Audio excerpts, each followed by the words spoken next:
Buenas tardes a todas y a todos, bienvenidos, bienvenidos académicos de la Flaxo, estudiantes de la Flaxo, invitados de todas partes, de México y de fuera, y público en general que ha decidido asistir. Veo muchas caras amigas, otras que no conozco, pero todos sean muy bienvenidos a esta celebración académica que tenemos hoy con motivo del cumplimiento de 40 años de la Flaxo México, cosa de la que hablaré posteriormente en el cóctel, para que el que no quiera oír no tenga que oír. Y sin más, entonces voy a proceder a que demos inicio a lo más importante de nuestro día de hoy, que es la presencia del doctor Adam Przeworski y la conferencia que él nos va a impartir como invitado especial, conferencista magistral de esta celebración que tenemos. Desde luego es un placer que justamente en la conmemoración del 40 aniversario de nuestra facultad se presente Adam Przeworski, titular de la cátedra Carol and Milton Petrie del Departamento de Ciencias Políticas de la Universidad de Nueva York. Adam Przeworski está vinculado a la Flaxo desde 1968, cuando viajó por primera vez a impartir clases a la Flaxo, que entonces estaba y solo estaba en Santiago de Chile. Regresó como profesor visitante entre 1970 y 1971.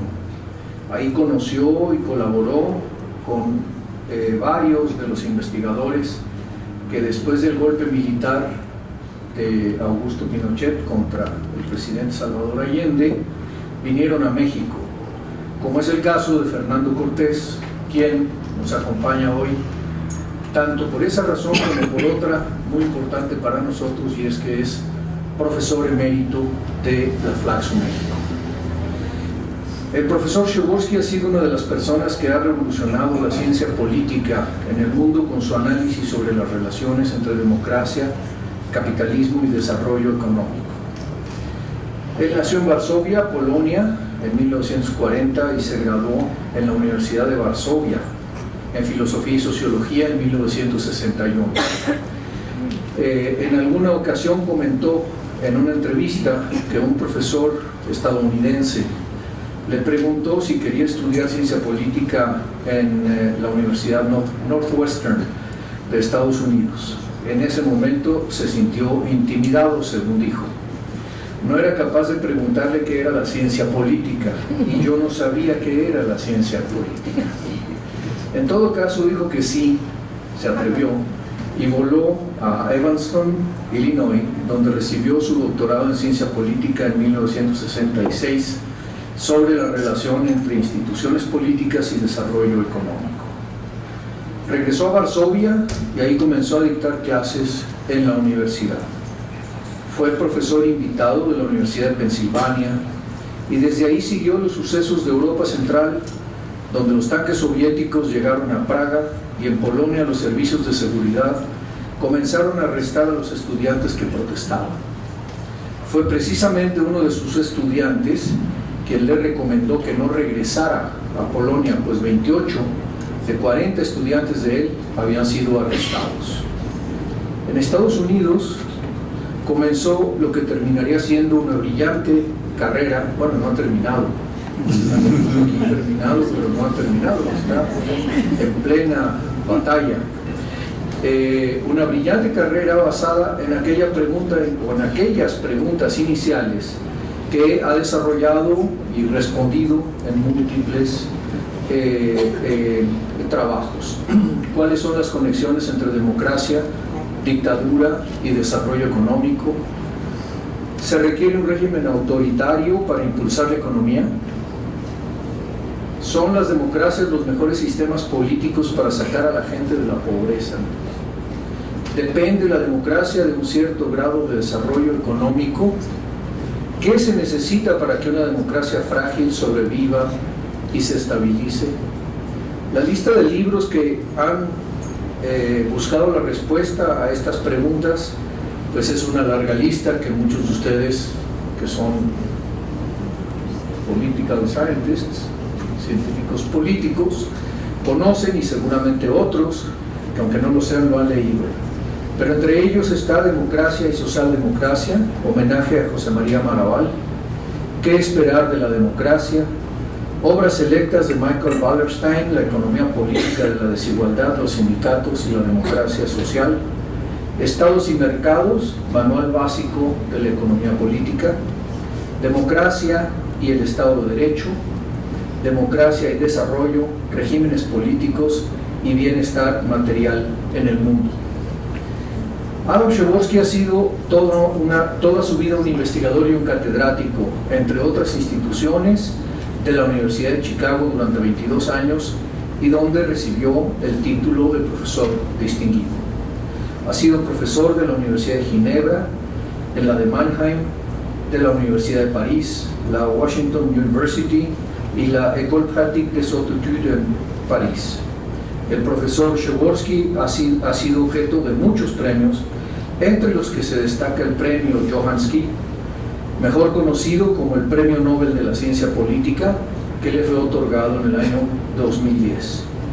Obtuvo también el premio de artículo Lawrence Longley en el mismo año, el premio Woodrow Wilson en 2001 por su libro Democracia y Desarrollo, entre los más destacados. Adam, bienvenido de nuevo a la Flaxo, esta vez a Flaxo México, y pues estamos muy complacidos de que esto ocurra precisamente en nuestro aniversario. Así es que adelante para escucharte sobre desigualdad económica, desigualdad política y redistribución. Él hablará en español, así es que no hay necesidad de traducción simultánea. Bueno, dijo más bien que en chileno. Voy a hablar en mi español. Estar acá es tanto un honor como un placer, exactamente porque mis lazos emocionales con Flaxo son antiguos, ya tienen 47 años. Cuando entré en la Flaxo Chile, donde compartía oficina y jugaba en el equipo de fútbol con este viejo que está allá. Y donde formé muchos lazos de amistad que perduran hasta hoy día. Por eso, cada vez que vuelvo acá, siempre veo amigos. Pensando desde esta época, lo que me llamó la atención es que el tema, o por lo menos uno de los temas principales de esta época, era desigualdad económica y política. Y ahora aquí estamos exactamente pensando que es un tema urgente, sí, que es un tema por lo menos de nuevo totalmente abierto. Hace 30 años tenía una entrevista con un politólogo destacado, Charles Lindblom. Él era destacado, distinguido, y yo era bastante joven. Yo creo que él quería saber si yo tengo imaginación, y me preguntó en un momento, ¿y cuál piensas va a ser el eje de conflictos políticos a 25 años, es decir, 2007? Y yo le dije, distribución de ingresos. Lo que empezaba, no, este chico no tiene imaginación, no va a hacer así. Lo es, y lo tengo miedo que lo va a hacer. Y por eso voy a hablar sobre desigualdad económica, desigualdad política y redistribución. Comienzo con Marx. No lo voy a traducir, quiero que ustedes lo lean, porque en realidad es la idea principal de lo que voy a presentar. como ustedes lo ven, escrito en 1844, ¿sí? Que dice más o menos, sí, como ciudadanos, las personas no tienen cualidades. Como ciudadanos, pierden todos los atributos sociales. Como ciudadanos, ¿sí? Son todos anónimos. Pero, dice Marx, de hecho no lo son, porque hay gente con recursos económicos y sin, hay gente educada y sin educación, y estos factores sí influyen en la vida política. Y en realidad lo que voy a tratar de hacer es explicar cómo esto puede ser y con cuáles consecuencias. Voy a tratar de trabajar sobre dos preguntas. La primera es efecto de la desigualdad de ingresos sobre desigualdad política. Y la segunda es el efecto de desigualdad política sobre redistribución de ingresos a través de políticas públicas que son impuestos y transferencias. Estas son las dos preguntas. Lo voy a hacer en orden inverso. Es decir, voy a comenzar diciendo, supongamos que el dinero que ingreso aumenta el peso político de los individuos, de los grupos. Que personas con ingresos más altos tienen influencia sobre políticas más grandes que personas con ingresos más bajos. Lo voy a tomar como supuesto y vamos a ver cuáles son las consecuencias sobre las políticas redistributivas. Y solamente después voy a preguntar, bien, cómo se traduce, o por lo menos algunos de los mecanismos, a través quizás se traduce desigualdad económica en desigualdad política. Advertencias. Lo voy a hacer dentro de un enfoque de economía política, y yo sé que aquí hay sociólogos, antropólogos, etc. Entonces no todo el mundo conoce esta manera de pensar. Segundo, en lo que voy a presentar hay bastante matemáticas. Voy a hacer todo lo posible para hacerlo simple, pero no puedo evitarlo. Entonces, aprieten los cinturones porque entran símbolos.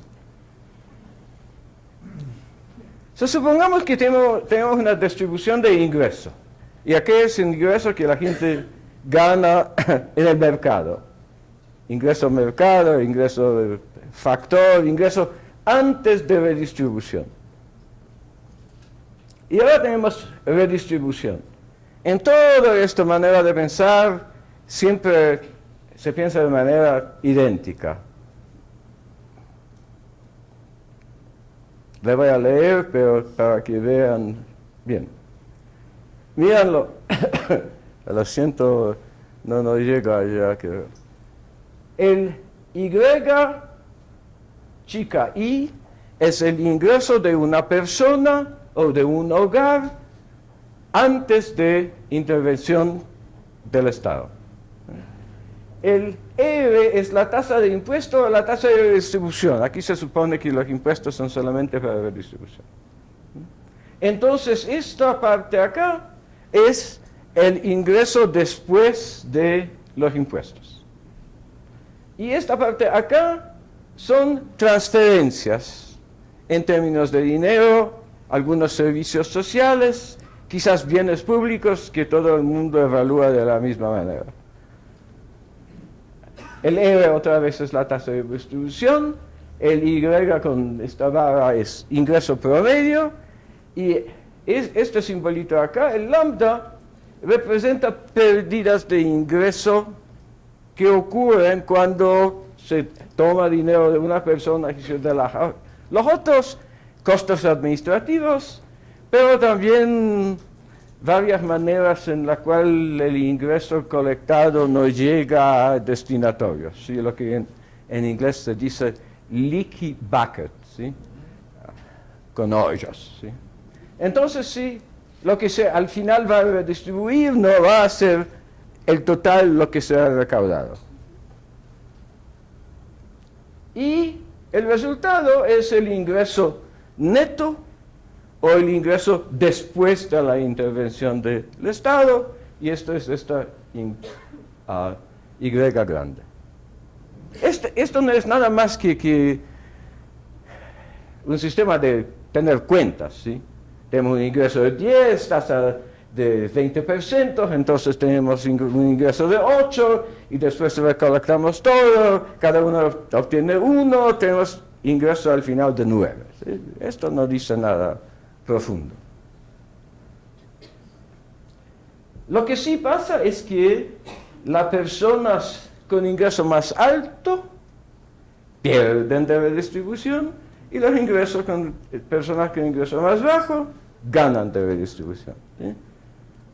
Si la tasa de ingreso es constante, es proporcional, digamos, el impuesto es proporcional al ingreso, y las prestaciones del Estado son iguales para todos, entonces los ricos pierden de la redistribución y los de abajo de ingresos ganan de la redistribución. Y se puede definir, para cada persona, se puede definir cuál es su tasa de redistribución óptima. Es decir, si uno tiene un ingreso de 5, ¿cuál tasa de redistribución maximiza el ingreso de esta persona después de los impuestos y transferencias?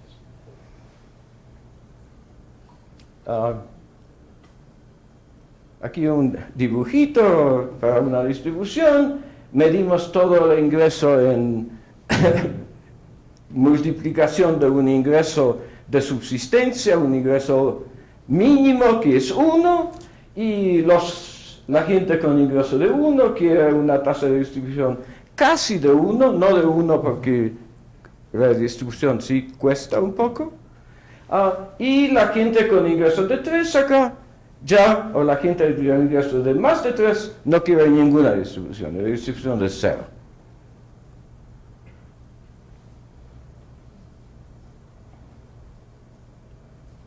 Ahora, ¿cómo se toman las decisiones públicas? Y esto es el punto de partida de casi toda la economía política sobre este tema. Les voy a introducir el teorema del votante mediano, esto se llama así. Decide la mayoría de votos. Supongamos que tenemos 5 personas y sus ingresos son 1, 2, 3, 4, 8. Pero el peso político que tienen es 1, ¿sí? Igualdad perfecta política. Una persona, un voto. Entonces, y la regla de decisión es la regla de mayoría. La regla de mayoría quiere decir, por lo menos 3 personas tienen que estar de acuerdo. Aquí, ¿cuáles son las mayorías posibles? Sea persona con ingreso 1, 2, 3, sea personas con ingresos 3, 4, 8. Lo que muestra aquí, la persona con ingreso de 3 tiene que estar en cualquier mayoría, y esto quiere decir que esta persona es decisiva. Y este modelo dice, si tenemos igualdad política, regla de la mayoría, el votante decisivo tiene ingreso mediano. Mediano es decir que hay tanta gente con ingreso más bajo que él, que gente con ingreso más alto que él. Esto es the workhorse, el caballo de trabajo de la economía política.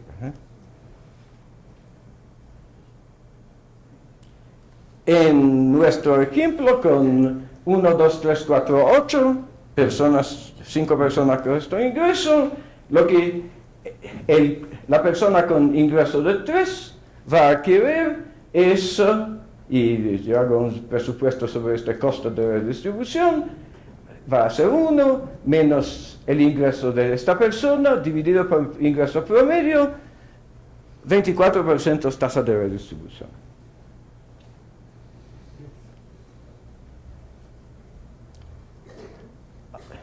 Con esto se piensa que democracia mitiga desigualdad económica.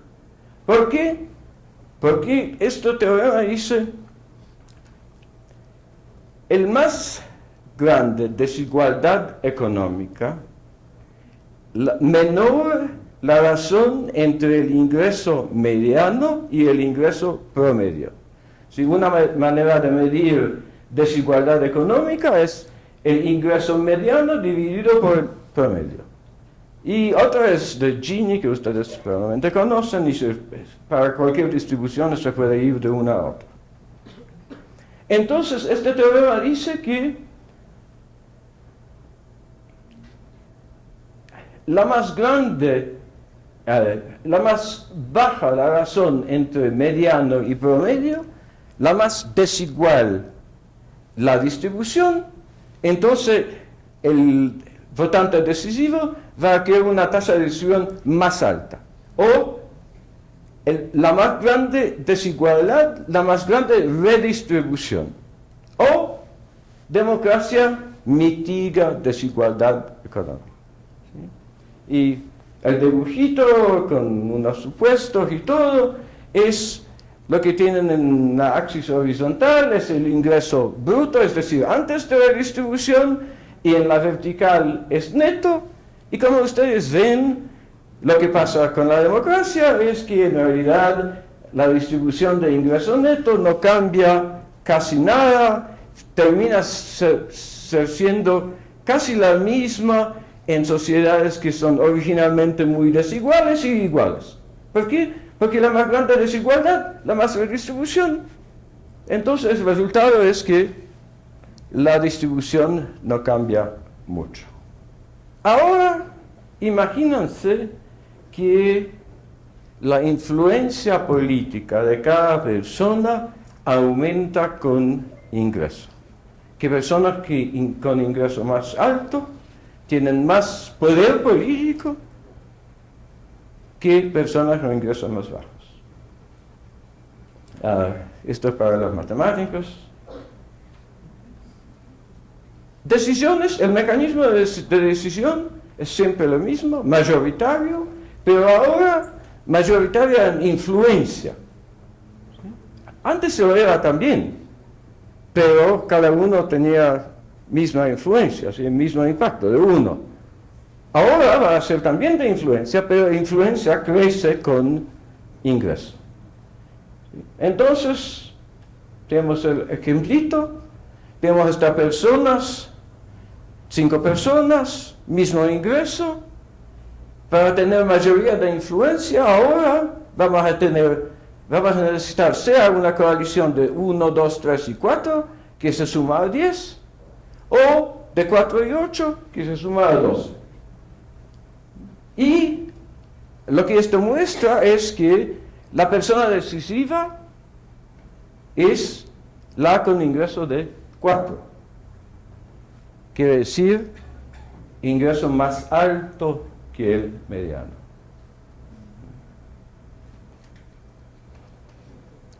¿Qué pasa con la redistribución? Bueno, ya lo sabemos en realidad, ¿sí? Ya sabemos que esta persona con ingreso más alto que el mediano va a querer menos redistribución. Lo que quiere decir que al aumentarse el impacto de ingresos sobre poder político, baja la tasa de redistribución.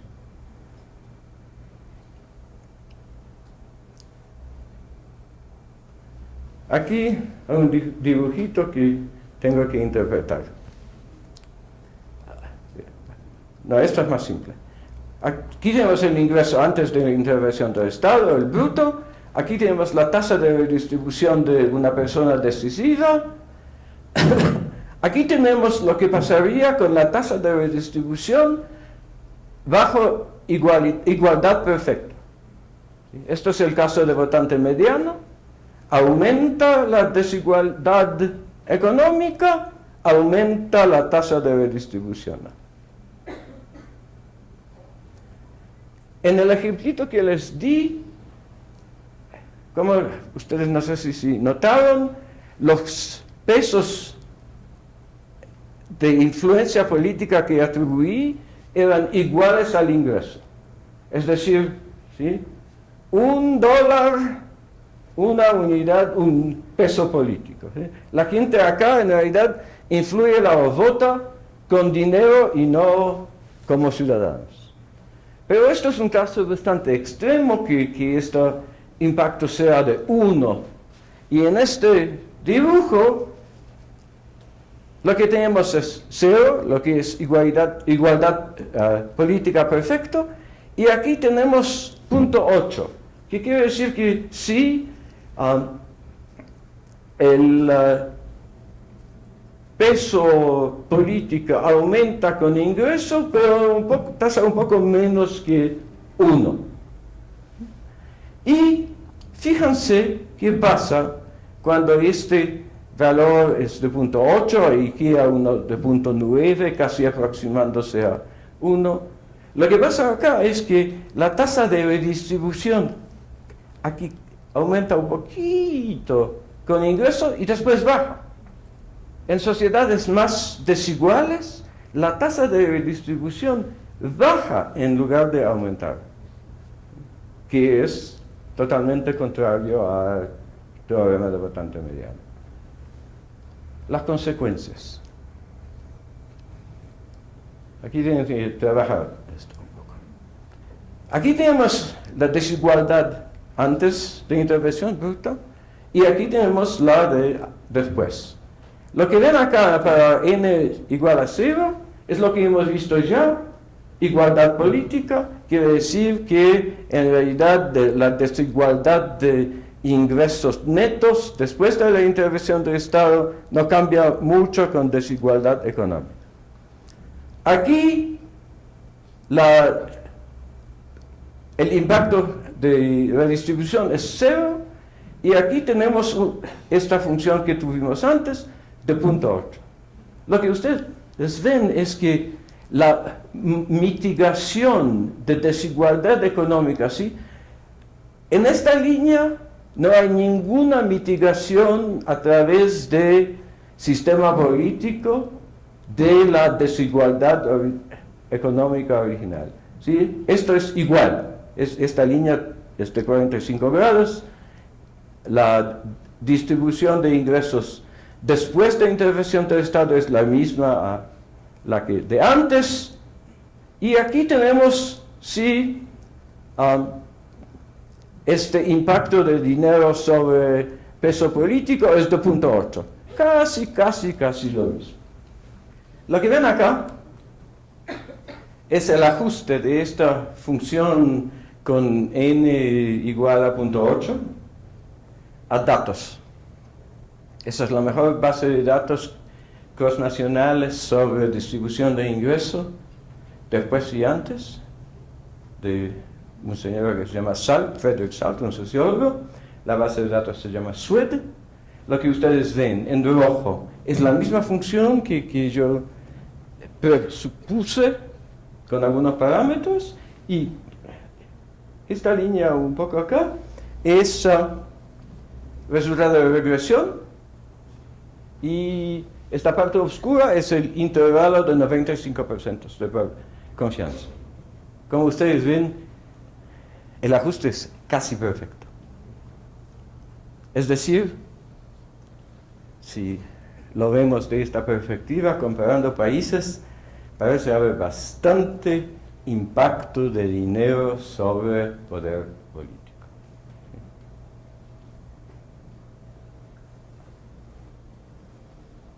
Bien.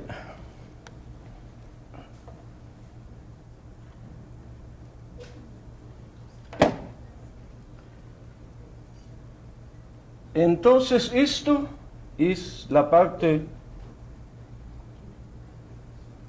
segunda, que presenté como primera, la respuesta es: ¿cuáles son las consecuencias de desigualdad política sobre redistribución?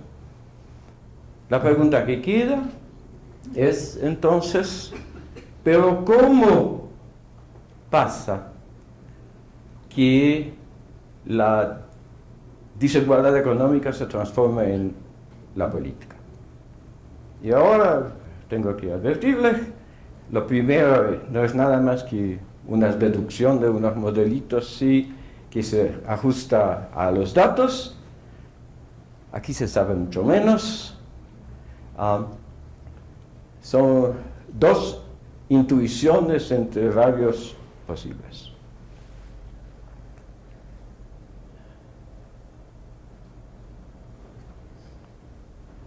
Hay obviamente otras razones otros factores que crean desigualdad política. Género, muchos países etnia, ¿sí? No solamente ingreso es fuente de desigualdad política, hay varias fuentes. Yo me concentro solamente sobre ingreso. Segundo, yo voy a hablar de dos mecanismos, uno muy brevemente, uno más largamente. Uno puede pensar de otros. Control sobre medios de comunicación, formación de creencias de la gente. Yo no entro allá, es un problema bastante complejo, fenómeno bastante complejo. Entonces yo me voy a limitar a dos mecanismos a través de los cuales quizás desigualdad económica se transforma en la política. Uno es condiciones materiales para ejercer derechos y segundo, competencia por influencia política.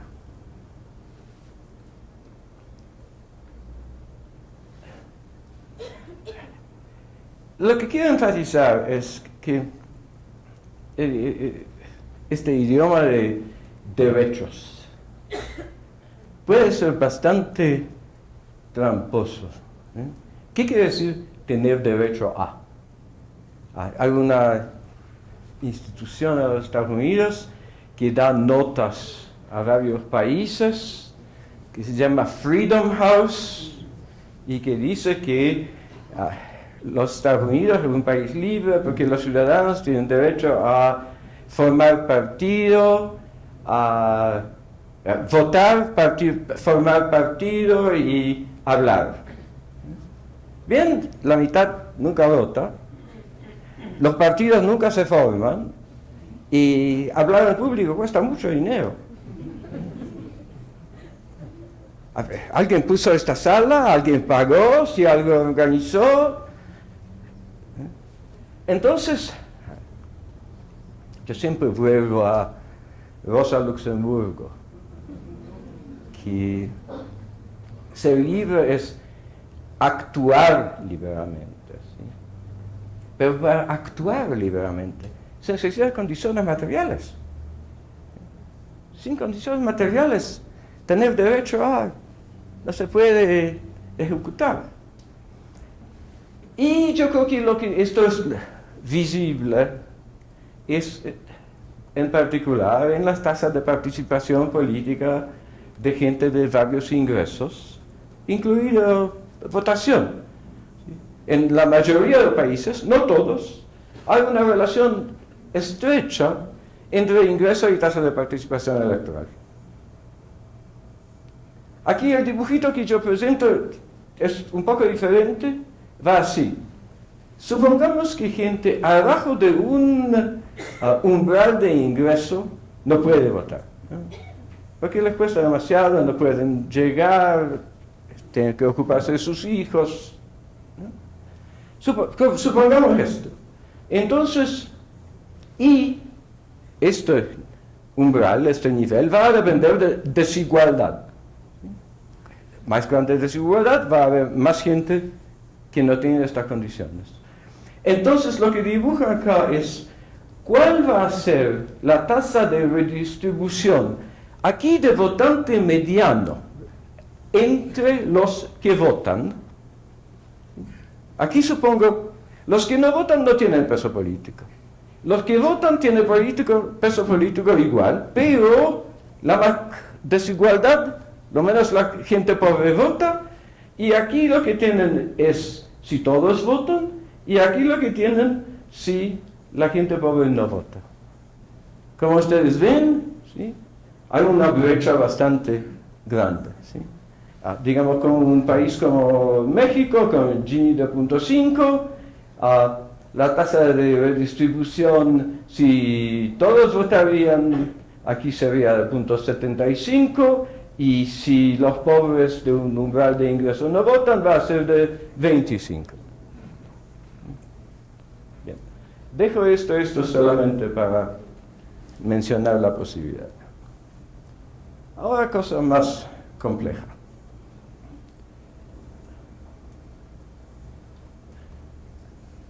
Quizás una introducción bibliográfica. Lo que va a hacer acá está basado originalmente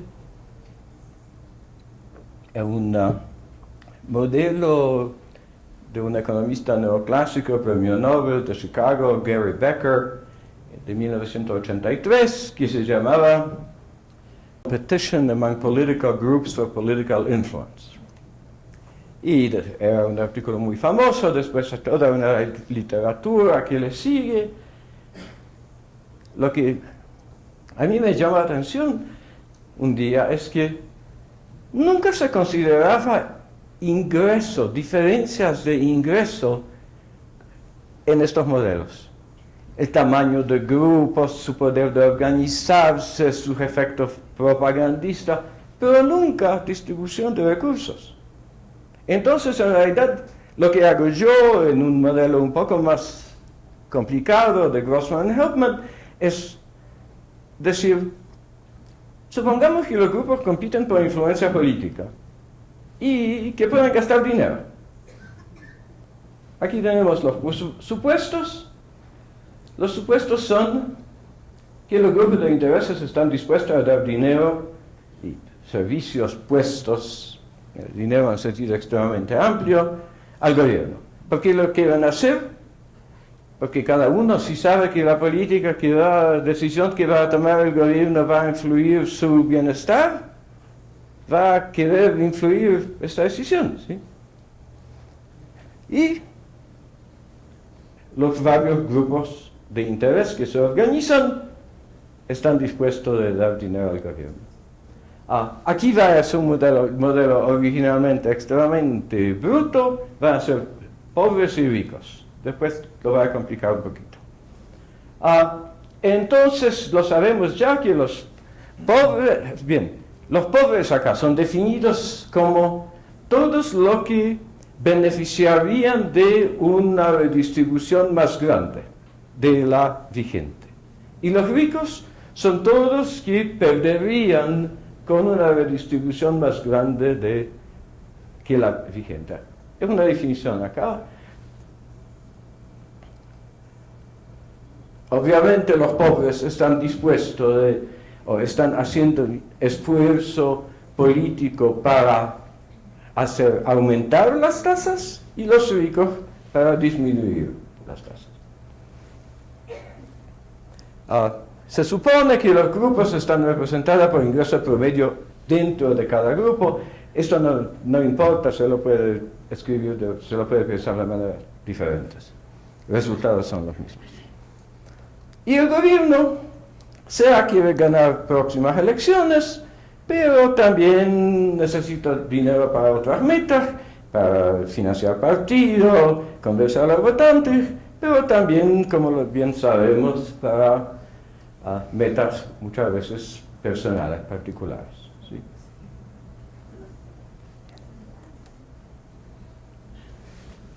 ¿Qué va a pasar?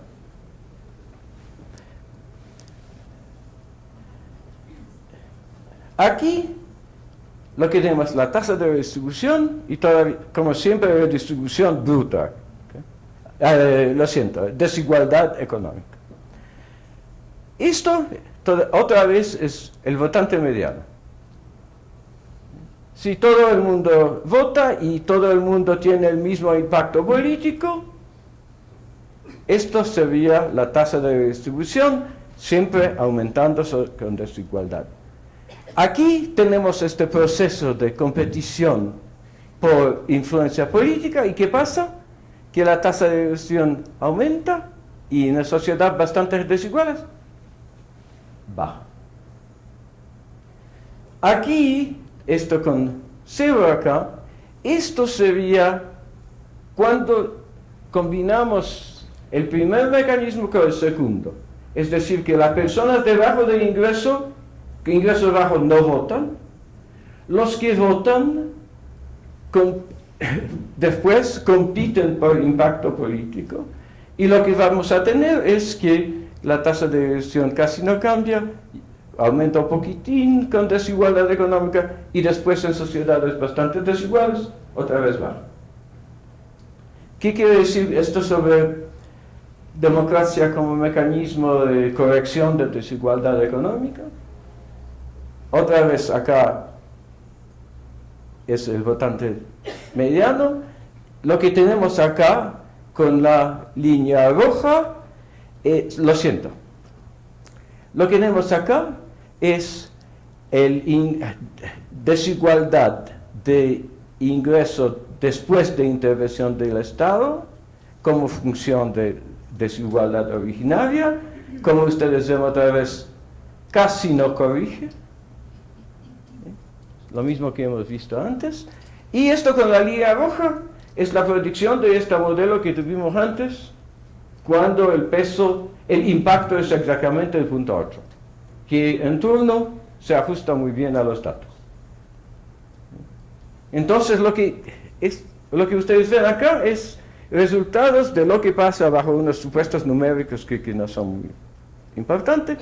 Lo que pasa cuando los ricos y los pobres compiten por recursos, por influencia política sobre el gobierno, y el gobierno sí está dispuesto con un costo a vender políticas.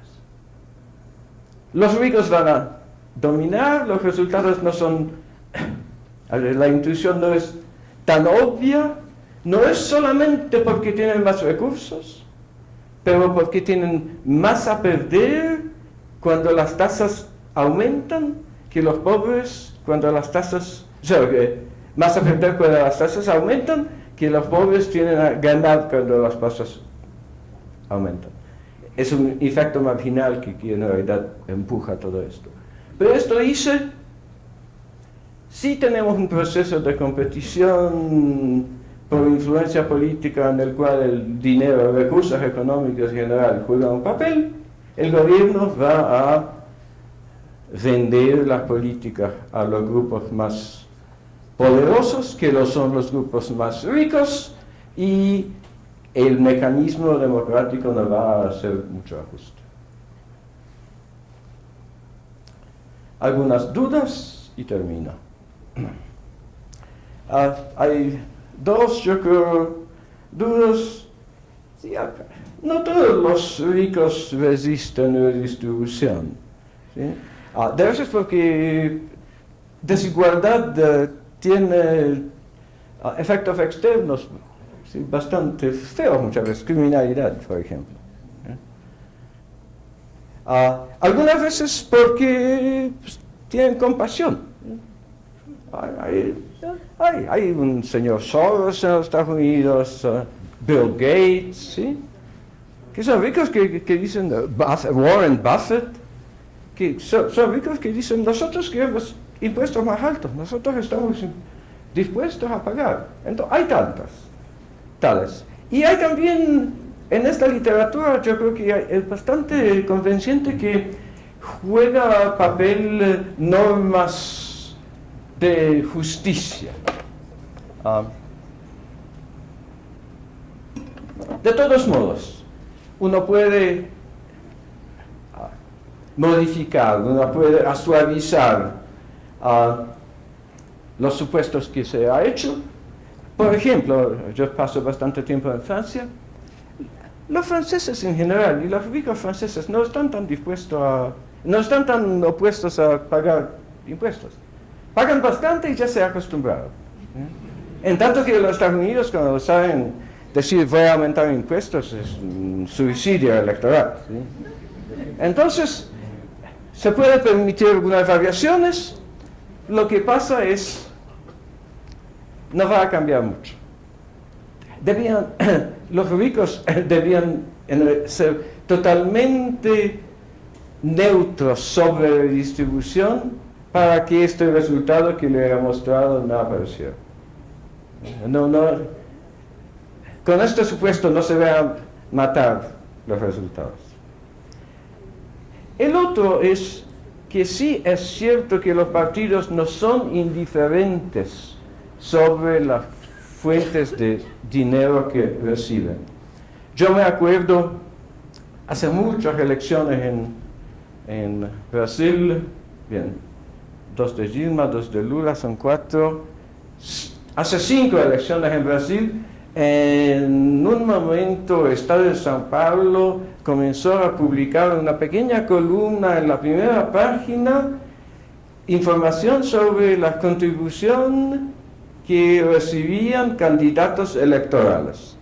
Y en un momento apareció que Lula recibió una contribución de Embraer, de la más grande empresa constructora del Brasil. Y tenía que rechazar el dinero porque sus militantes ¿sí? no le permitían aceptar dinero de una empresa constructora. ¿Sí?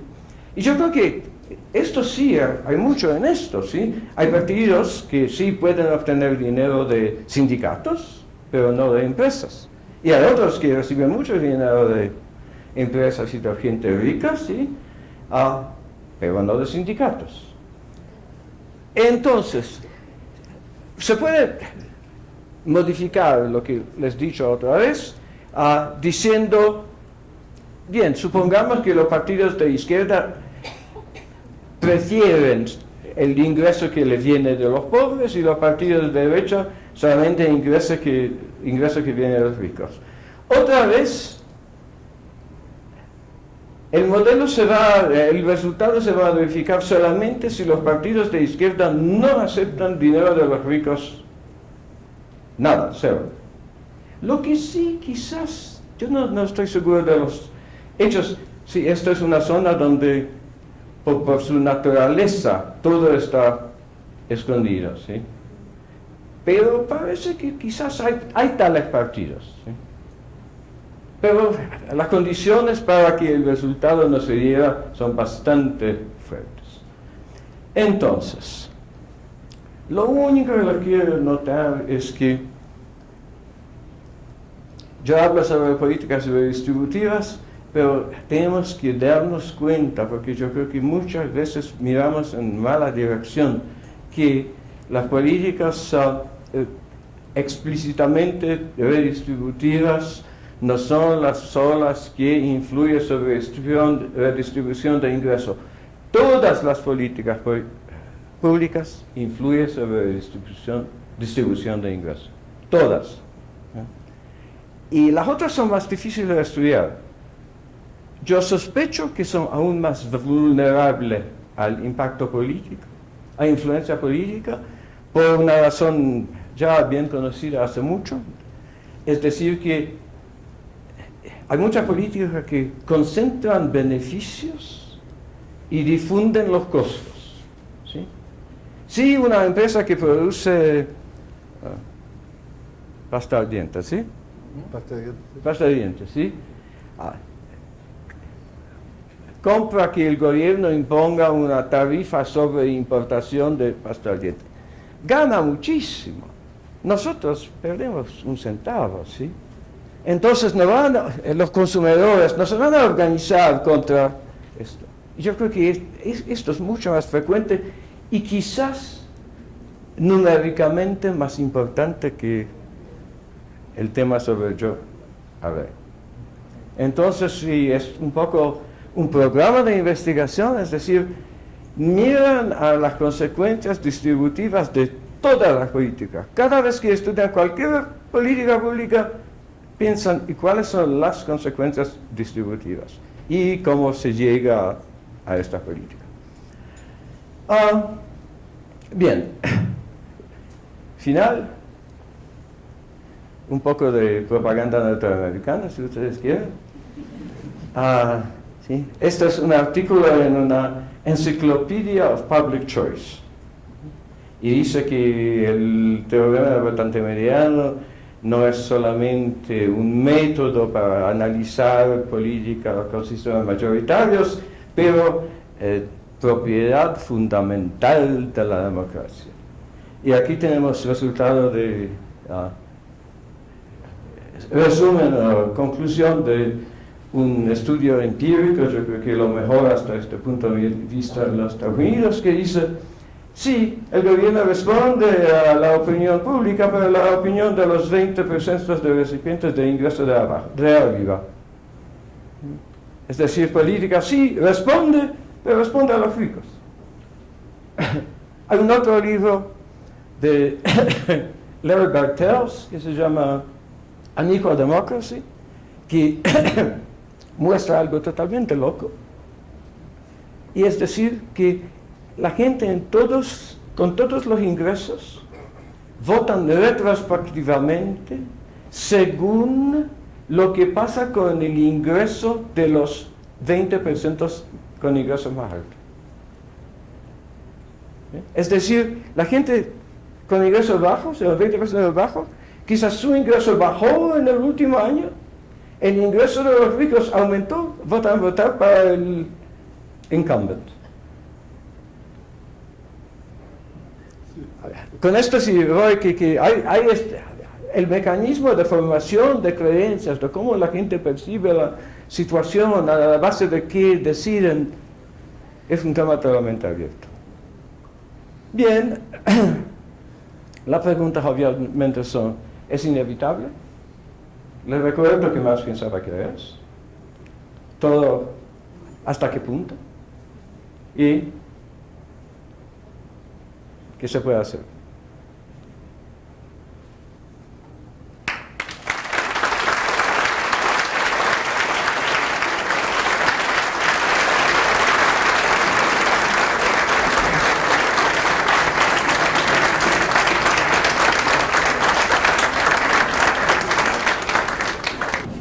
Adam, muchas gracias.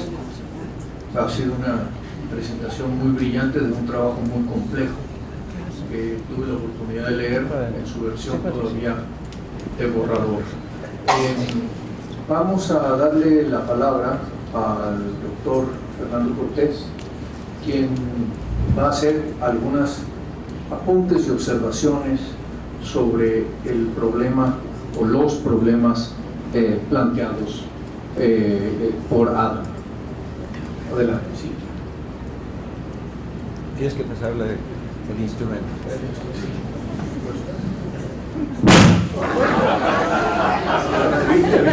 Como estoy de fuerte.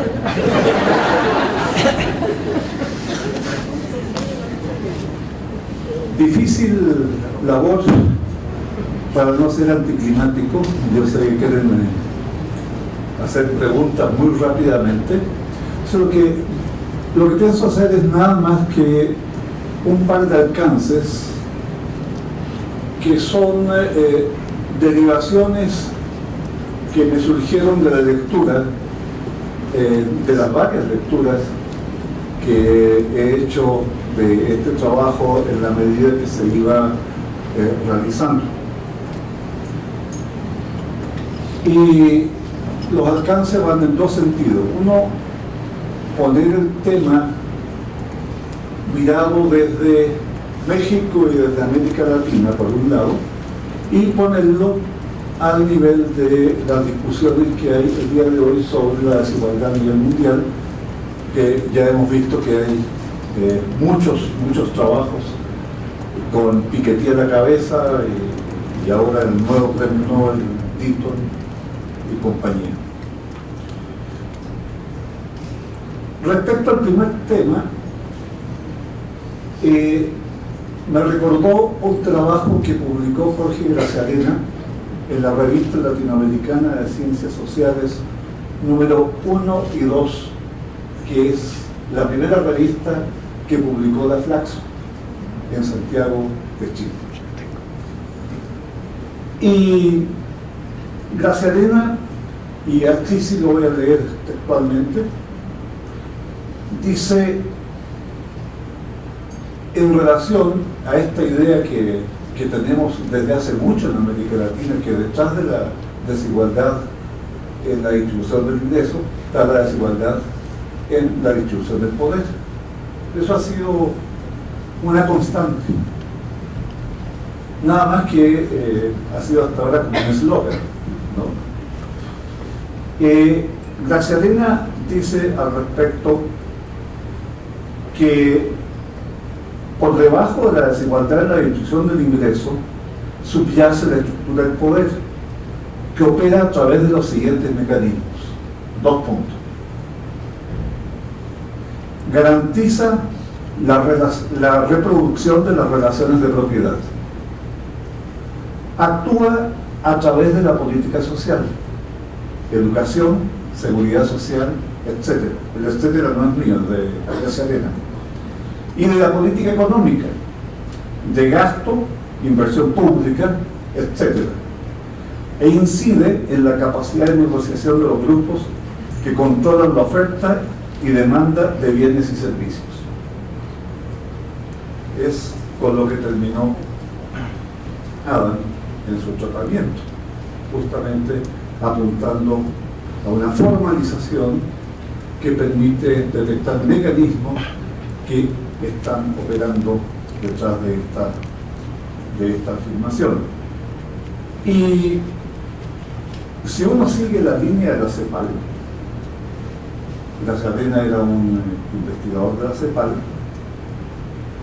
va a encontrar a don Pedro Buscovich hablando del mismo tema, a Fernando Feinsilver, y los trabajos de la CEPAL, la ola de la igualdad, claramente tiene planteado el tema poder, desigualdad, la distribución del ingreso, es decir, es un tema actual. Por otro lado, la economía neoliberal, o la economía ortodoxa, para no poner calificativos, ya descubrió desde hace algún tiempo que hay un problema de poder que está subyaciendo en el funcionamiento de la economía. Y tengo varias citas, no los voy a aburrir. Creo que la mejor de las varias, tengo como 6 o 7 citas que son del año 2008, 2009, 2010. Tal vez la mejor es una cita a Levy y Walton. Levy, el que ustedes conocen, Santiago, ¿no? Que sostiene lo siguiente, textual: los vínculos entre el poder y su distribución, las instituciones que estructuran las oportunidades, así como la elección de las políticas económicas, llevan a que los mercados no asignen los recursos en función de la eficacia, sino de otros criterios, como por ejemplo mantener el poder de los que ya lo detentan, en lugar de alcanzar el crecimiento económico sostenido con la armonía social. O sea, el tema es totalmente actual y está en el tapete de la discusión hoy en México y en América Latina. Hay citas a Burbiñón, pero no, voy a ir a lo que yo saco después de haber visto esta presentación. El trabajo de Adam muestra los mecanismos que vinculan la distribución de la influencia política con las posibilidades de redistribuir el ingreso ex post, es decir, modificar la distribución del ingreso en el mercado mediante la intervención de Hacienda.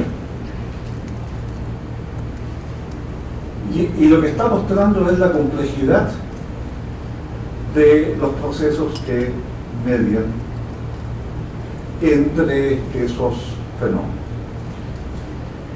Eso en relación a hoy, mirado desde América Latina.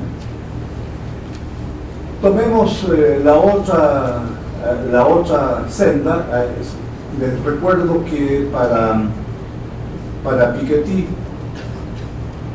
lo fundamental, la relación fundamental es la relación entre la tasa de rendimiento, la tasa de crecimiento del rendimiento y la tasa de crecimiento del producto, ¿no? Y dice que en los 300 años solo ha habido unos pocos años en que la tasa de crecimiento del producto estuvo por encima de la tasa de rendimiento del capital. Ese periodo fue antes entre las guerras hasta mediados de los años 70. Y es justamente el periodo que estudia Kuznets. Y Piketty hace una pregunta, y la pongo textual. La pregunta es: ¿hay razones profundas que expliquen por qué el rendimiento del capital debería ser sistemáticamente superior a la tasa de crecimiento? Esa es la pregunta que hace. Y él mismo dice: de entrada precisemos que, en mi opinión, se trata más de una realidad histórica que de una necesidad lógica absoluta. La tasa de rentabilidad determina la participación, ahí termina la cita. La tasa de rentabilidad determina la participación del capital en el ingreso, y según el trabajo del Dr. Przeworski, podría modificarse a través de la redistribución vía el sistema impositivo, pero este depende de la elasticidad de ingresos de la influencia política, como vimos. Lo que muestra este trabajo es una avenida para entender que la relación entre las tasas de retorno y de crecimiento dista de ser simple, porque media la distribución del poder, la elasticidad de ingresos de la influencia, la participación electoral y la competencia política a través de la cual los diversos actores buscan influir en las decisiones.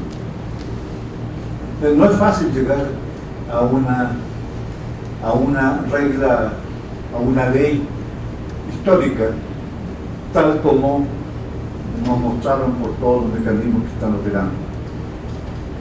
Y fíjense ustedes que Piketty y Atkinson proponen porque ellos lo que ven es, vislumbran la posibilidad de que los niveles de concentración alrededor del 2050 sean realmente insoportables.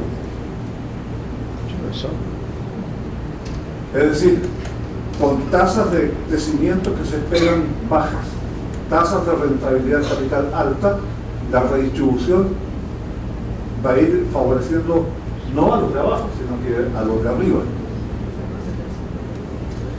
Y hagan lo que ellos plantean, que la forma de resolverlo es vía los impuestos progresivos, imponiendo impuestos a las herencias y a la propiedad, e impuestos globales a las corporaciones. Esto está desarrollado por Atkinson en el capítulo 7 del libro que sacó hace algunos meses atrás. Y el análisis del profesor Przeworski lo que nos muestra son las condiciones políticas para que esas propuestas sean factibles. En todo caso, su razonamiento muestra que será difícil encontrar respuestas simples. El último punto en relación a este mismo tema es que muchos de nosotros crecimos con la idea que la desigualdad era buena para el crecimiento económico. El día de hoy ya nadie lo sostiene y todo el mundo plantea que es mala para el crecimiento económico. De hecho, en un ensayo, en una publicación que sacó el Fondo Monetario Internacional en junio de este año, concluye que la desigualdad en la distribución del ingreso importa para el crecimiento, e importa justamente en el sentido que menor desigualdad, mayor crecimiento.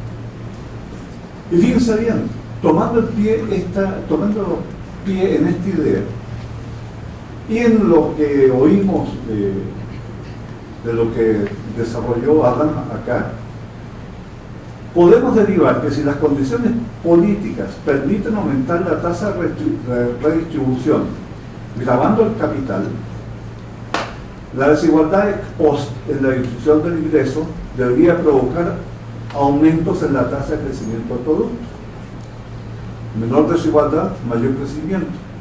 Lo que llevaría a concluir que la relación con la tasa de retorno, que bajó por los impuestos, y al mismo tiempo hizo crecer el producto, entonces debería disminuir tendencialmente la desigualdad en la distribución del ingreso. Son consecuencias del trabajo, y para finalizar me gustaría decir que estas ideas abren una gran avenida para investigar en detalle, y en cada país las cadenas explicativas que permitan ligar la distribución del poder con la repartición del ingreso una vez que actuó el sistema fiscal. Gracias.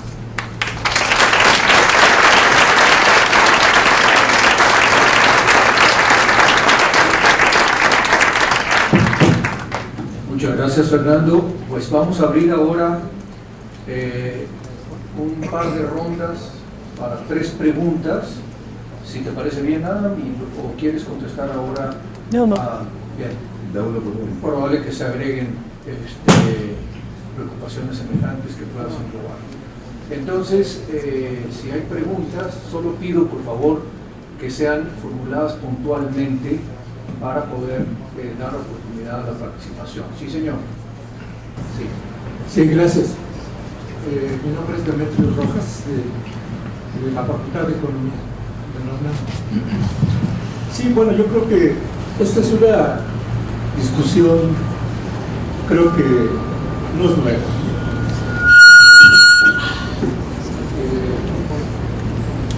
Yo creo que efectivamente Piketty planteó bien la pregunta, pero creo yo que no dio pie la respuesta, porque él apunta y pregunta por qué es más alta la tasa de retorno, o más bien que si hay una ley que determine que sea más alta la tasa de retorno que el crecimiento. Bueno, pues yo creo que yo le quisiera preguntar al profesor si no considera que un elemento esencial del desarrollo del sistema capitalista es precisamente que haya una tasa de retorno más alta. O sea, porque esto implicaría que hubiera otra lógica en el sistema del desarrollo del sistema capitalista. Sí, gracias. Gracias. ¿Alguien más? Bueno, yo tengo una pregunta. ¿Cómo explicar la diferencia entre, voy a hacer la pregunta, una pregunta muy gruesa que se puede hacer mucho más finamente, pero que nos llevaría a discutir el modelo matemático? ¿Cómo se explica Dinamarca y los países escandinavos con base en lo mismo? Digamos, países donde hay un sistema democrático y un alto nivel de igualdad, o bajo, muy bajo nivel de desigualdad, y que son capitalistas al mismo tiempo. Pues si no hay otra pregunta por ahora, le damos la palabra a Adam para abordar los temas planteados.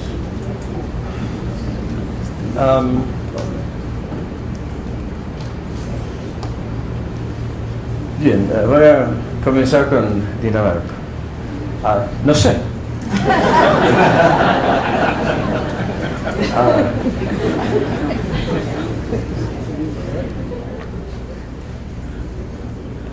Yo creo que el papel histórico de los sindicatos en Escandinavia en este aspecto tiene un papel muy importante en la regulación de flujo de dinero a la política. Porque sí, en un momento los sindicatos organizaron a los obreros en una organización con extensión casi universal en Noruega y Suecia, con tasas de membership de 90 a 95%, y con una centralización coercitiva, imponer impuestos a los obreros y con esto financiaban actividades políticas, ¿sí? Entonces sí, había una base organizada, poderosa, de gente que recibía salarios relativamente más bajos. Fíjense que el primer siglo de señora Thatcher eran los sindicatos. Su primera meta era destruir los sindicatos y en 2 años el número de miembros de sindicatos en Inglaterra bajó a la mitad. ¿Sí? Lo mismo está pasando en los Estados Unidos, cuando en el estado nativo de mi esposa, Wisconsin, ¿sí? El gobernador en realidad prohibió que los trabajadores públicos se organicen. No se trataba de salarios, no, se trataba de poder organizarse para participar exactamente en competición por influencia política. Quizás, digo que no sé porque hay varias compilaciones de reglas que deben regular el impacto, el flujo de dinero sobre política. Hay muchos en América Latina, el señor Sabato, sí, yo creo. Sabato. No Sabato, no. Zovato. Sí. Hizo muchas compilaciones de reglas. De reglas ahora se sabe muchísimo. De impacto de las reglas se sabe cero. Hay un estudio de un chileno que toma las reglas y después mira algunos efectos, pero está tan mal hecho que no se lo puede creer. No, hay estudios buenos sobre el impacto de dinero sobre elecciones en Chile. Esto sí. Pero sobre el impacto de las reglas en general, esto hay que hacer, ¿sí? Si estas reglas importan. Yo tengo miedo que vamos a descubrir que no. Que es muy ¿no me escuchan? Ahora es mejor. Que es muy difícil regular esto. Es muy difícil regular por 2 razones. Uno, porque aplicación de las reglas está sujeta a los mismos procesos de influencia que todo lo otro, ¿sí? Los ricos influyen cómo se aplican las reglas y en general hay muchas reglas y muy poco enforcement. Segundo, porque los canales a través de los cuales dinero se infiltra a la política son innumerables y algunos son tan inventivos. ¿Me permiten? Le voy a dar un ejemplo de un estudio de 2 colegas míos, Gordon and Hafer, un artículo en American Africa Science Review. Ellos se fijaron que en un estado de los Estados Unidos, una empresa que tenía Atomic Power Station, ¿cómo dice? Planta nuclear para producir electricidad, ¿sí? Una de estas empresas daba mucho dinero a congresistas al Congreso de este estado. Este Congreso de este estado no tiene nada que ver con la industria nuclear. Esto está regulado solamente a nivel central, a nivel federal. Entonces me preguntaba, ¿por qué? Y la respuesta, para la cual tienen documentación, es que no era nada más que un señal a la agencia federal que esta empresa está dispuesta a gastar mucho dinero si lo tocan. Si y hacen inspección a ellos van a ir a la Corte de Justicia con buenos abogados, y realmente la agencia federal que regula tiene recursos limitados, prefiere ir donde es más fácil que donde es más difícil. El resultado fue que el grado de inspección en esta planta era más baja. ¿Cómo uno regula esta? Si uno comienza a pensar de todo el sistema a través de los cuales si se señaliza alguna cosa, ¿cómo uno regula esto? Es muy difícil, ¿sí? Por eso yo creo que es muy difícil explicar. Variaciones, ¿ves? Variaciones entre países. Bien, voy a decir algo sobre Piketty, lo de Fernando. Quizás una cosa que quiero agregar. Yo tengo un paper que no está listo para publicar, pero sí, si quieren meterlo en la página, lo pueden meterlo, se lo voy a mandar. Y lo digo porque en el paper cito muchos hechos, ejemplos. Cito varios estudios en varios cross-nacionales, en varios países, muchísimos. Y hay varios sobre América Latina. Yo creo que sabemos algo sobre procesos electorales en algunos países. Sin embargo, otros procesos, lobbying, todo esto, no se sabe casi nada. No hay datos públicos, no hay registros públicos de los lobbies. No se sabe casi nada. Lo único que los pido es que no se concentren sobre corrupción. Yo creo que hay un poco de desvío en este idioma, que todo dice, corrupción.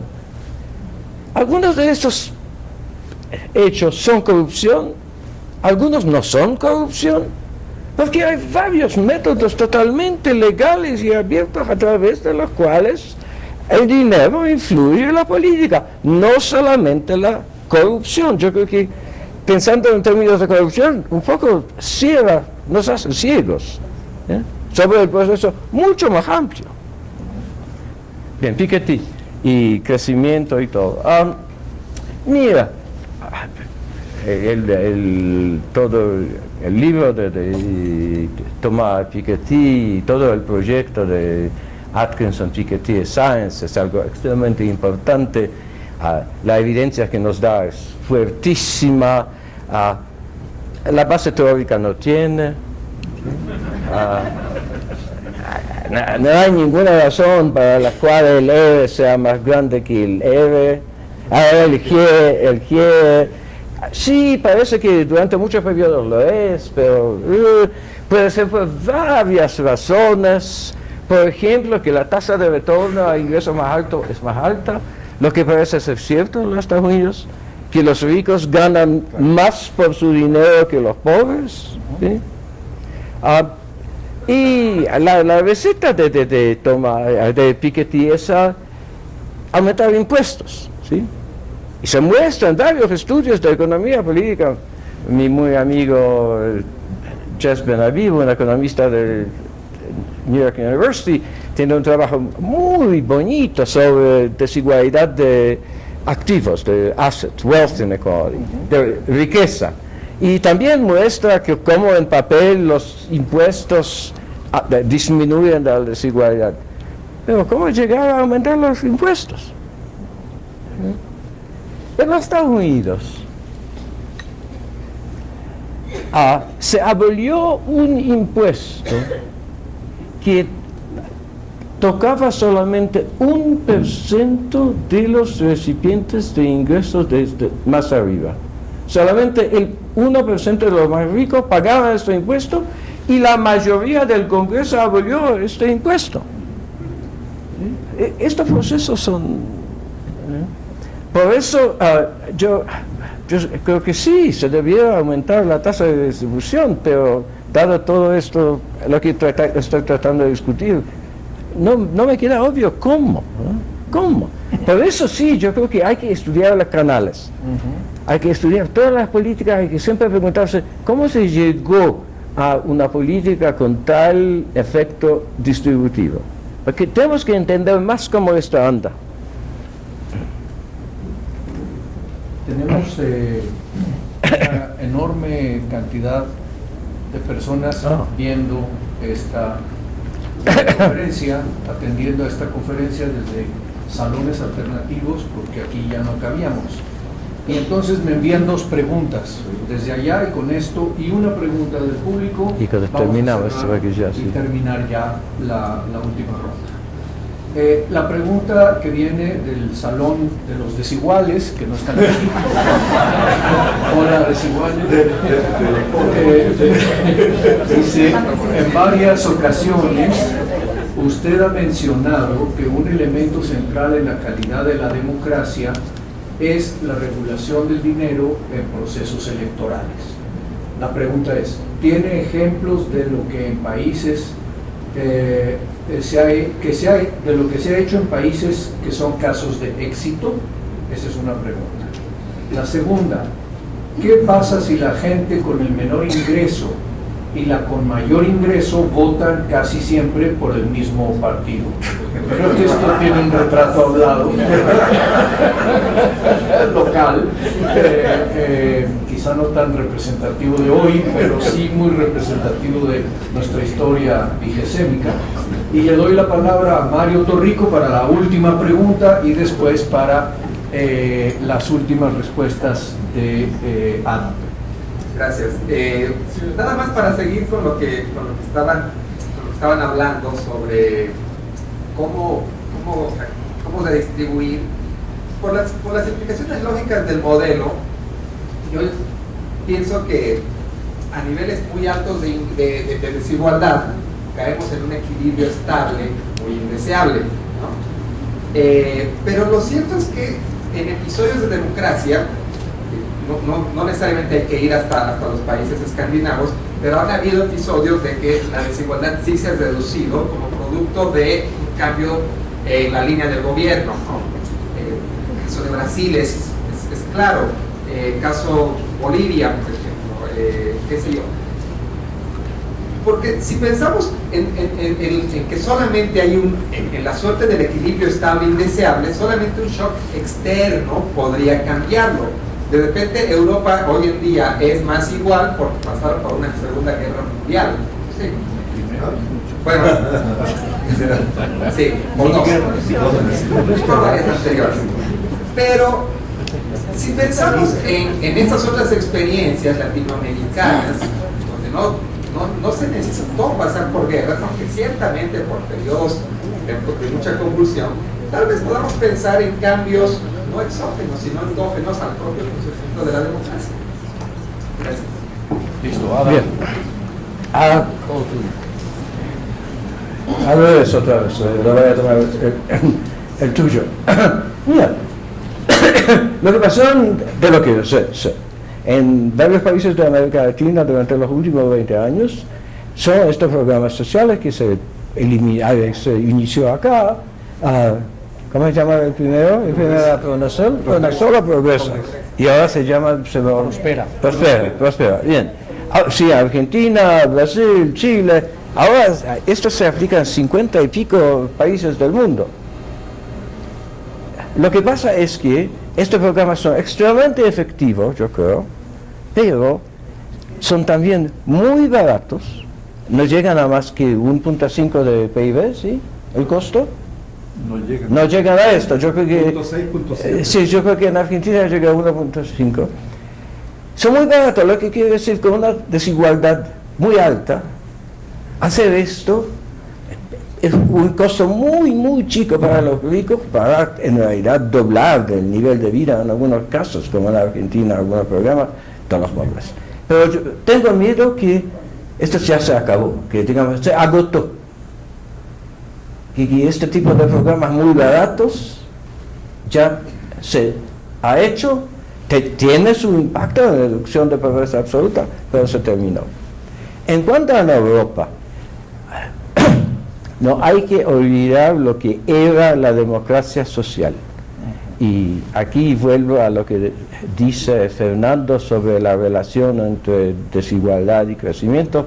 donde yo tengo más duda que él, pero el principio clave de la democracia social en Europa era que los gastos sociales son inversiones productivas. Hay un ministro sueco, Bertil Ohlin, que dice en 1936 que hasta este momento pensábamos que gastos tales como salud y vivienda son consumo. No, son inversión en el más importante recurso que tenemos, el pueblo mismo. Y esto fue siempre la creencia de socialdemocracia.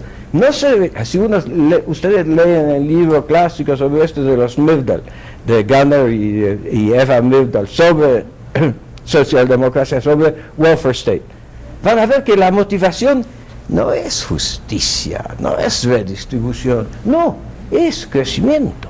¿Sí? Ellos pensaban, y esto fue la quintesencia de democracia social, que los gastos sociales aumentan la productividad. ¿Sí? Y así que algunas formas de consumo en realidad son inversión. Si los que hacen national accounts ya tienen 50 años y dicen esto es consumo, esto es inversión. Muchas veces. Es muy difícil de decir. A mí se me ocurrió una vez, estaba escribiendo un artículo escuchando a la música. ¿Estaba consumiendo la música o la música me suma a mi productividad? No, de eso se trata, que estas definiciones son bastante arbitrarias y bastante ideológicas, hay que fijarse, ¿sí? Bastante ideológicas, ¿eh? Porque la derecha dice, no, esto es una pérdida, ¿sí? Desde el punto de vista económico, y la socialdemocracia decía, no, esto es una inversión. Lo que pasa que es después de los años 80, ya no se lo oye, no se escucha. Esto no se escucha. La socialdemocracia tiene el horizonte temporal el mismo que sus enemigos. Ya no piensan estos términos. Bien. Había periodos en Europa, sí, cuando se redujo la desigualdad. Y yo creo que era el impacto del welfare state, porque el welfare state sí tenía efectos productivos, aumentaba los ingresos de los pobres. Ejemplo de éxito. Contesto mira, yo no conozco un ejemplo de éxito porque no conozco ningún caso donde hay una transparencia total o por lo menos conocimiento total de lo que pasa en realidad.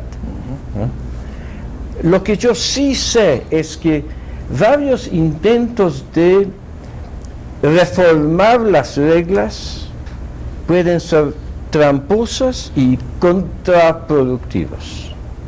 Por ejemplo, imponer límites de gasto aumenta la seguridad de los incumbents, ¿cómo se dice? De los gobernantes. De los gobernantes. Porque los gobernantes son ya conocidos, ya tienen su aparato y todo. Si impones en límite de gasto, los challengers, ¿sí? Los desafiantes no compiten bien. En mi paper yo doy varios ejemplos que cómo estos sistemas hay que entender antes de reformar. Yo creo que, lo siento, pero hay demasiado ímpetus para la reforma y no suficiente para entender. Bien. Sobre el mismo partido, no sé. Adam, muchísimas gracias, ha sido un placer y gracias por